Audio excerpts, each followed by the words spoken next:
ઘરે ભીં પડે, હવારે પત્ની હારે બાંધવાનું થાય તો મંદિરે વૈયા જાય. સ્વામી કઈ સેવા હોય કેજો. આ સંસાર તો મિથ્યા છે, સંસારમાં કઈ સાર નથી. આપણ મળે ઉપદેશ દેવા. મૂળ ઘરે પત્ની ભાખરી નો કરી દીધી હોય, બાંધવાનું થઈ ગયું હોય સવારમાં.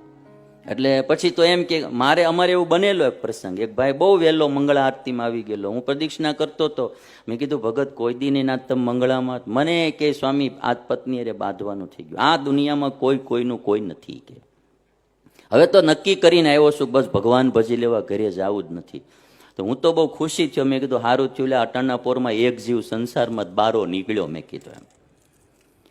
પછી ભગત પ્રદક્ષિણા કરતા હતા. પછી તો થોડીક વારમાં ગયા પછી અઠવાડિયા સુધી મંદિરે દેખાણ જ નહીં.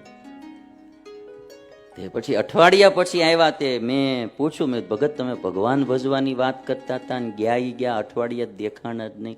મને કે સ્વામી ગમે એવું હોય તો આપણું ઘરવાળું કહેવાય નહીં કે ઈ આ ડેંડા આ બાજુ ભી પડે તો આમ જાય ને આ બાજુ ભી પડે તો આમ જાય.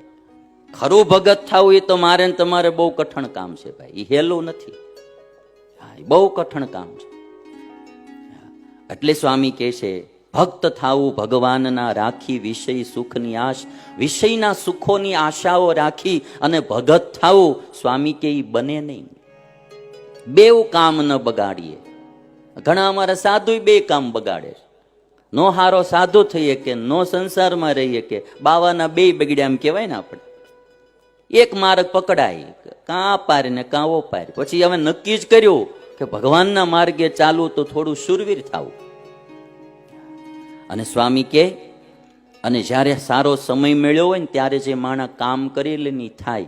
આ મનુષ્યનો દેહ એમાંય ભરત ખંડમાં મળ્યો.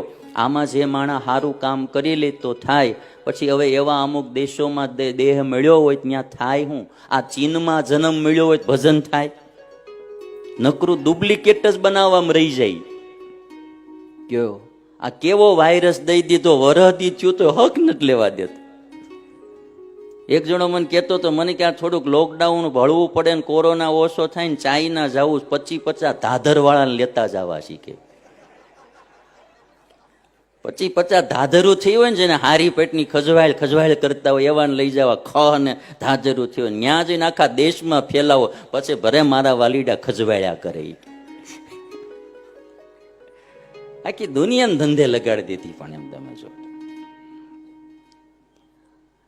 એટલે કહેવાનું મારે સમય હોય માણાનો દેહ એમાંય ભરતખંડમાં. તમને બધાને મને બધાને જે લાગવું હોય દુનિયામાં પણ ભારત જેવો કોઈ દેશ નહીં ભાઈ.